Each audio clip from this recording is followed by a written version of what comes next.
Baik, jika dirasa sudah rapi, hari ini yang mau memimpin doa siapa? Saya, Pak. Baik, Mbak Eli ya. Baik, silakan untuk memimpin doa. Baik teman-teman, sebelum kita memulai pembelajaran kita pada pagi hari ini, kita berdoa untuk kepercayaan dan agama masing-masing. Berdoa dimulai. Berdoa tidak dibatasi. Baik, terima kasih kepada Mbak Eli yang telah memimpin doa pada pagi hari ini. Baik, sebelumnya apakah ada yang tidak masuk hari ini? Masuk semua, Pak. Baik, Bapak akan memanggil satu persatu ya buat presensi hari ini. Yang pertama, Mbak Eka Aprilia. Hadir, Pak. Yang kedua ada Mbak Eli Nurmala Dewi, Hadir, Pak. Mbak Adila Dirahmawati. Hadir, Pak. Baik anak-anak, presensinya sudah selesai. Mungkin ini baru pertama kali bertemu dengan Bapak ya. Jadi sebelumnya perkenalkan, nama Bapak adalah Rifki Ramadan atau biasa dipanggil Pak Rifki. Di sini saya akan mengampu mata pelajaran IPS. Baik, sebelumnya kita akan memulai pembelajaran pada pagi hari ini, yaitu mengenai materi ruang dan interaksi antar ruang. Baik, jadi pada pagi hari ini Bapak akan memberikan mengenai tujuan pembelajaran pada pagi hari ini. Mungkin anak-anak apakah ada yang mau membacakan mengenai PPT tujuan pembelajaran? Saya, Pak. Baik, Mbak Lia silakan. Ya, jadi tujuan pembelajaran pada pagi hari ini yang pertama yaitu melalui tanya jawab, peserta didik diharapkan mampu menjelaskan pengertian ruang dengan tepat. Yang kedua, melalui penjelasan guru, peserta didik diharapkan dapat memahami konsep dasar ruang dengan benar. Yang ketiga, dengan mendengarkan penjelasan guru, peserta didik diharapkan mampu memahami pengertian antar ruang dengan tepat. Yang keempat, melalui penjelasan guru, peserta didik diharapkan mampu memahami syarat terbentuknya interaksi antar ruang dengan benar. Dan yang kelima yaitu melalui diskusi dan tanya jawab, peserta didik diharapkan mampu menyebutkan bentuk-bentuk interaksi antar ruang dengan tepat. Baik, terima kasih kepada Mbak Lia yang sudah membacakan mengenai tujuan pembelajaran. Selanjutnya yaitu ada materi atau pokok bahasan yang akan kita pelajari pada pagi hari ini. Mungkin yang pertama yaitu ada pengertian ruang, kemudian konsep dasar ruang, yang ketiga ada konsep interaksi antar ruang, syarat terbentuknya interaksi antar ruang, dan bentuk interaksi antar ruang.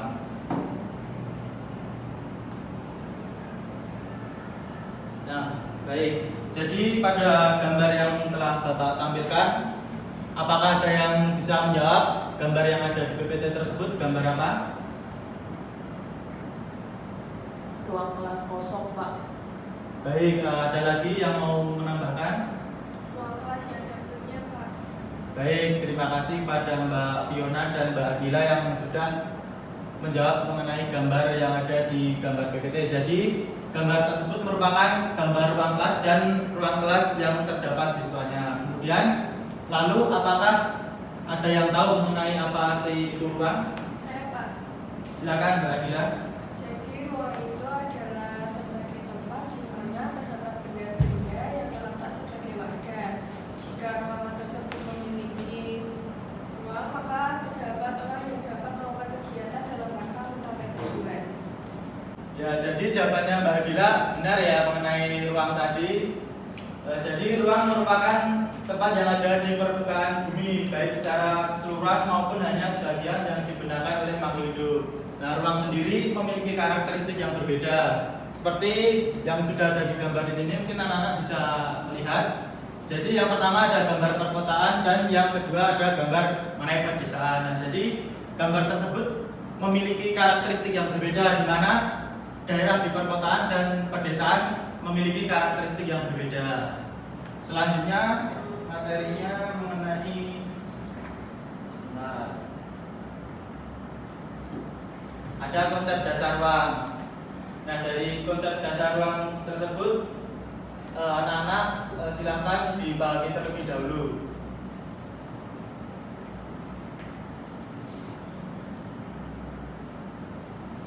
Baik, jika sudah dipahami, Bapak akan menampilkan video terlebih dahulu. Baik anak-anak, videonya sudah tampil ya. Ini tolong diperhatikan karena video ini merupakan istilahnya apa ya, buat pembelajaran ke depan itu menyangkut ini karena kita akan mempelajari mengenai interaksi antar ruang. Mohon disimak ya anak-anak.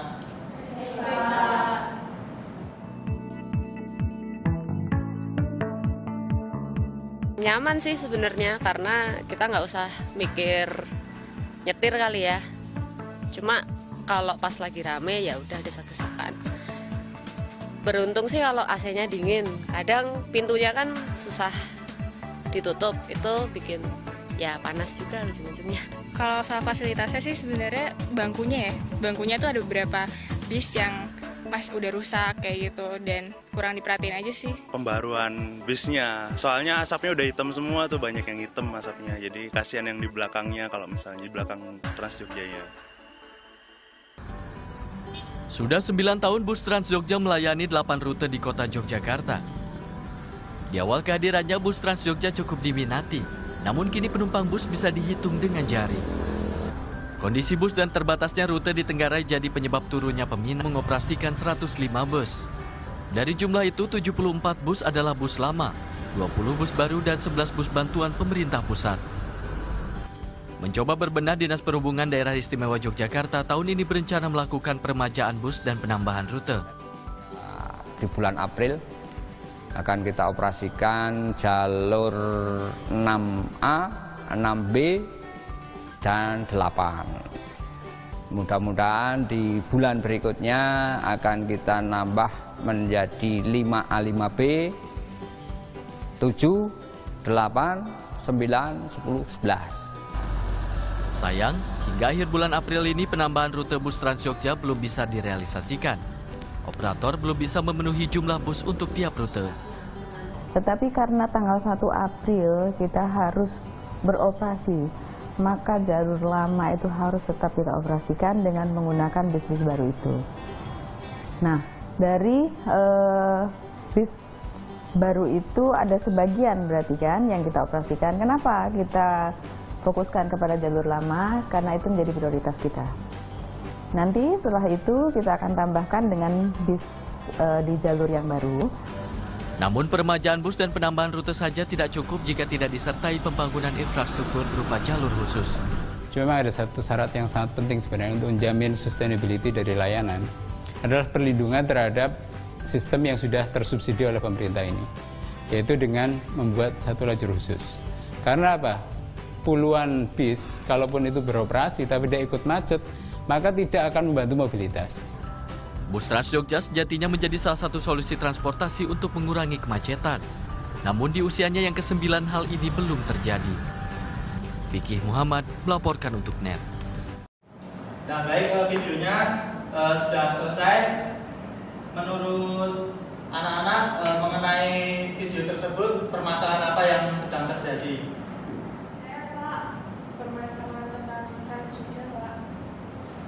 Ya benar ya, jadi video tadi menampilkan mengenai Trans Jogja. Jadi Trans Jogja itu terjadi permasalahan karena mengenai fasilitasnya juga rusak atau sebagainya. Video tadi akan berguna buat kerja kelompok kalian nanti. Jadi diingat-ingat ya tadi videonya. Selanjutnya kita kembali ke materi lagi. Karena video tadi cuma istilahnya buat stimulus kalian buat pembelajaran nanti ke depannya. Baik anak-anak, kita melanjutkan mengenai materi pada pagi hari ini, yaitu mengenai konsep dasar ruang. Anak-anak, apakah ada yang mau membacakan? Saya Pak. Silakan Mas Diva. Baik Pak, konsep dasar ruang yang pertama, ruang tidak hanya sebatas udara tapi juga lapisan atmosfer terbawah yang melalui permukaan bumi. Yang kedua, ruang dapat mencakup sebuah perairan yang ada di permukaan bumi. Yang ketiga, ruang mencakup berbagai lapisan tanah dan batuan yang menjadi sumber daya bagi kehidupan. Dan yang terakhir, ruang adalah tempat bagi manusia melakukan interaksi. Baik, terima kasih pada Mas Diva. Jadi mengenai konsep dasar ruang tersebut seperti yang sudah ditampilkan, mohon untuk diperhatikan dan dipahami. Mengenai materi konsep dasar ruang, apakah ada yang mau ditanyakan atau semuanya sudah paham? Sudah Pak. Baik, ternyata murid Bapak pintar-pintar semua ya ini. Selanjutnya mengenai materi konsep interaksi antar ruang. Nah, jadi konsep ruang dan interaksi antar ruang dan pengaruhnya terhadap kehidupan manusia mencakup aspek-aspek ekonomi, budaya, dan pendidikan. Salah satu yang menjadi alasan adanya interaksi antar ruang adalah perbedaan potensi. Nah, jadi perbedaan potensi tersebut bisa menimbulkan interaksi antar ruang. Seperti itu ya, anak-anak.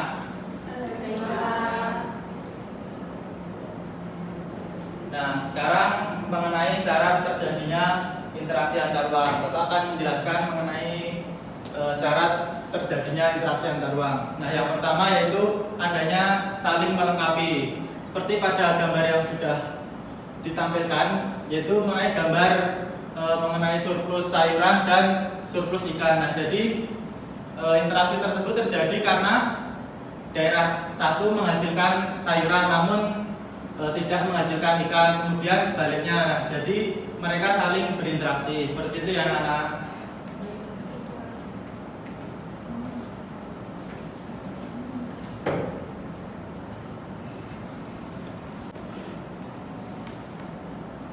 Nah, jadi syarat yang kedua yaitu adanya kesempatan antara, seperti pada gambar yang sudah ditampilkan, bisa dipahami terlebih dahulu. Nah, jadi kesempatan antara tersebut terjadi interaksi karena misalkan daerah satu dan yang daerah ketiga ini atau yang ada di bawah itu aksesnya terlalu jauh, namun yang daerah dua tersebut lebih dekat dengan daerah A. Nah, jadi antara interaksi antara gambar yang sayuran dan ikan yang ada di bawah ini terjadi melemah, kemudian yang di atas itu semakin kuat karena aksesnya terlalu dekat, jadi mengurangi biaya untuk misalkan seperti kayak bensin dan lain-lain. Nah, itu juga berlaku buat kemudahan transfer. Selanjutnya materinya mengenai bentuk interaksi antar ruang. Nah, Bapak akan menjelaskan mengenai bentuk-bentuk interaksi antar ruang. Yang pertama yaitu mobilitas sosial. Nah, seperti yang ada di PPT bahwa mobilitas antar ruang dalam pergerakan manusia disebut istilah mobilitas sosial. Mobilitas sosial tersebut macam-macam ya bentuknya, seperti ada urbanisasi, transmigrasi, dan lain-lain. Sampai di sini bisa dipahami anak-anak? Bisa, Pak. Baik, selanjutnya yaitu bentuk interaksi antar ruang komunikasi. Komunikasi terjadi melalui perpindahan adanya gagasan dan informasi. Nah, komunikasi tersebut saat ini sudah semakin bagus dan modern, seperti anak-anak sekarang ini sudah memiliki HP di mana teman-teman bisa mengabari gurunya atau teman-teman lainnya melalui handphone. Nah, seperti itu ya. Nah, jadi komunikasi pada saat ini semakin baik. Selanjutnya yaitu ada mengenai transportasi. Nah, transportasi merupakan interaksi antar ruang yang terjadi dalam bentuk perpindahan barang atau energi disebut dengan transportasi. Beberapa sarana transportasi seperti gambar yang ada di layar, seperti adanya pesawat dan lain-lain ya.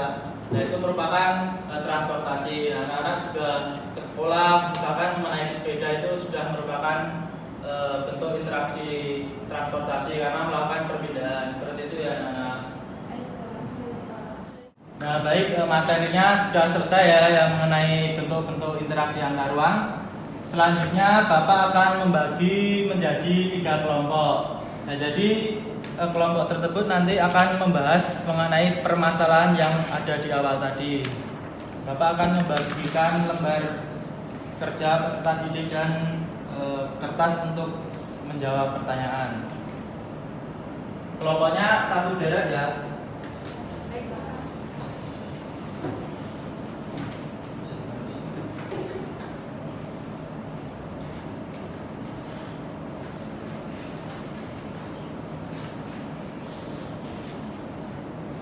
Nah, baik, jadi semuanya sudah mendapatkan kelompoknya dan juga Bapak sudah membagikan kertasnya. Silakan dikerjakan ya anak-anak.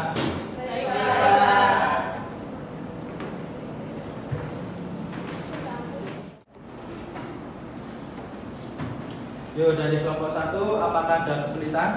Belum, Pak. Baik, silakan dikerjakan ya. Baik, Pak.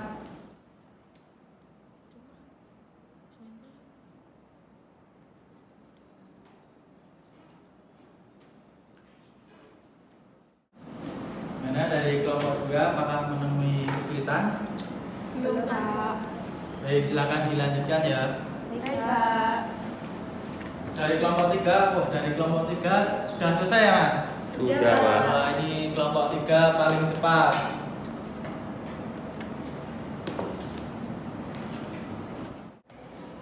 Baik, waktunya sudah habis dan dirasa semuanya sudah selesai. Tadi yang paling cepat adalah kelompok 3.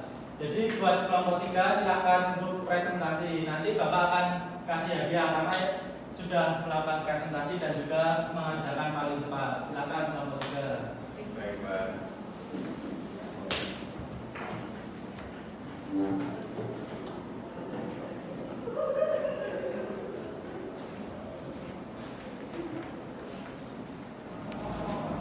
Baik, kami dari kelompok 3 akan mempresentasikan hasil diskusi kami. Di sini yang pertama, permasalahan yang daripada berita tersebut adalah kendaraan umum Trans Jogja yang semakin tidak diminati masyarakat. Padahal Trans Jogja merupakan salah satu kendaraan umum favorit di Jogja yang melewati banyak jalur dan halte daerah Jogja. Salah satu keunggulan dari bus Trans Jogja yaitu tarif ditawarkan terjangkau untuk seluruh masyarakat, terutama di Yogyakarta. Hal ini adalah faktor yang menyebabkan semakin tidaknya diminati Trans Jogja adalah karena A. Bercampurnya jalur lintas Trans Jogja dengan kendaraan lain. B. Kemacetan lalu lintas akibat tambahnya kendaraan pribadi. C. Waktu tunggu yang lama di halte. D. Bersaingnya dengan ojek online yang lebih menawarkan kemudahan daripada Trans Jogja. Dan untuk solusi yang ditawarkan untuk Trans Jogja yang pertama adalah baiki segala fasilitas armada bus dengan cara pengecekan rutin dan membersihkan interior bus supaya memberikan kenyamanan bagi pengguna atau pengunjung. B. Dengan cara menerapkan jalur khusus kendaraan umum. Dan terakhir adalah mengenakan dan mensosialisasikan kendaraan kelebihan bus Trans Jogja kepada seluruh elemen masyarakat di Yogyakarta. Mungkin itu saja yang dapat kelompok kami sampaikan. Terima kasih. Baik, terima kasih kepada kelompok 3. Beri tepuk tangan. Nah, dari pemaparan presentasi tersebut, dari kelompok lain apakah ada yang mau menambahkan jawaban? Ya, Pak. Jadi permasalahan yang terjadi pada berita tersebut adalah kendaraan umum Trans Jogja yang semakin tidak diminati masyarakat. Padahal Trans Jogja merupakan salah satu kendaraan umum favorit di Jogja yang melewati banyak jalur dan halte di daerah Jogja. Salah satu keunggulan dari bus Trans Jogja yaitu tarif yang ditawarkan terjangkau untuk seluruh kalangan masyarakat. Baik, terima kasih dari perwakilan kelompok 1 yang sudah menambahkan jawaban. Baik, nah jadi sesuai janji Bapak tadi bahwa Bapak akan memberikan hadiah buat kelompok 3. Silakan buat dibagi rata ya Mas. Ya, terima kasih Mas. Sekalian Bapak akan mengambil jawabannya yang sudah dikerjakan. Baik, terima kasih kelompok 3. Dari kelompok 2, terima kasih ya. Dari kelompok 1. Baik, terima kasih. Nah, jadi pembelajaran pada pagi hari ini sudah selesai. Namun di sini apakah ada yang mau membacakan mengenai kesimpulan pembelajaran pada pagi hari ini? Silakan yang mau memberikan kesimpulan, Bapak persilakan. Saya Pak.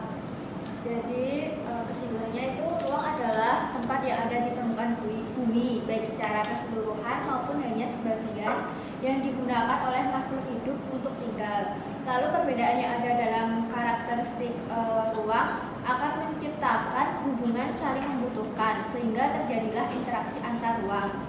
Manusia pada umumnya berada pada sebuah ruang yang sama, maka mereka akan membentuk sebuah interaksi, Pak.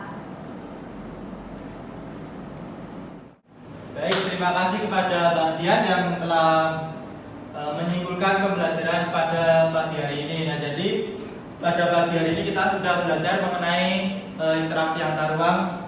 Nah, seperti yang ada di PPT bahwa ruang merupakan tempat buat interaksi manusia, saling melengkapi, kemudahan transfer dan kesempatan antara. Nah, tadi juga sudah membahas mengenai bentuk-bentuk interaksi antar ruang seperti ada komunikasi, mobilitas dan juga transportasi. Nah, selanjutnya Bapak akan memberikan tugas kepada anak-anak. Tugasnya adalah sebagai berikut.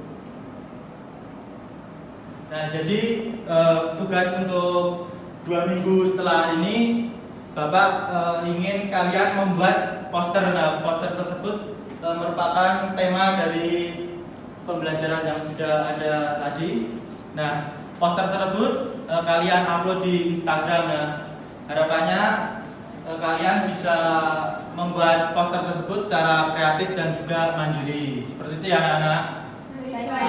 Kalian boleh mencatat supaya tidak lupa. Nah, tidak lupa bahwa pembelajaran tadi memiliki manfaat seperti kita sudah mempelajari mengenai komunikasi, mobilitas maupun ada transportasi. Nah, manfaatnya yaitu buat kalian untuk melakukan interaksi kepada orang lain.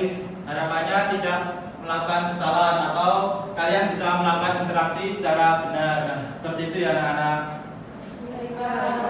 Pembelajarannya sudah selesai. Minggu depan kita akan belajar mengenai interaksi sosial.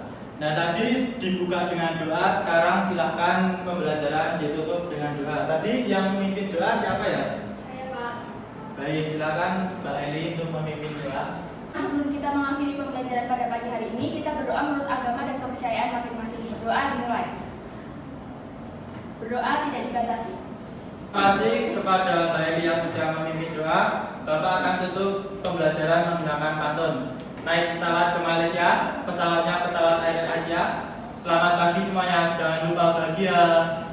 Sekian, banyak salah, mohon maaf. Wassalamualaikum warahmatullahi wabarakatuh. Waalaikumsalam warahmatullahi wabarakatuh. Terima kasih.